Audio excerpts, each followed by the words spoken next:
જૂનાગઢથી સમાચાર મળી રહ્યા છે કે હવે ઘેડના ખેડૂતોની પીડા મળશે દેશવ્યાપી અવાજ 18મી સપ્ટેમ્બરે બામણાસા ઘેડ ખાતે યોજાનાર ભવ્ય જનસભામાં રાજ્યસભાના સાંસદ સંજયસિંહ હાજરી આપશે એવી શક્યતા છે। આમ આદમી પાર્ટીના નેતા પ્રવીણ રામના નેતૃત્વ હેઠળ ચાલી રહેલી 14 દિવસની ઘેડ બચાવ પદયાત્રા હવે અંતિમ તબક્કે પહોંચી છે।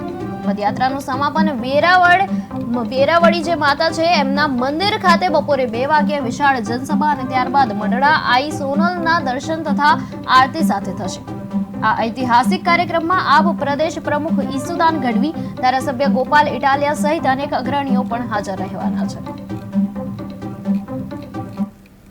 ચાલતી 14 દિવસની પદયાત્રા 18મી તારીખે બામણાસા ખાતે એક મોટી જનસભા સંબોધીને ત્યારબાદ મઢડા આઈ સોનલમાના દર્શન કરીને પૂર્ણ થશે। ત્યારે 18મી તારીખે બામણાસા ખાતે બપોરે 2 કલાકે વેરાવળી માતાના મંદિરની જગ્યામાં એક મોટી જનસભાનું આયોજન છે।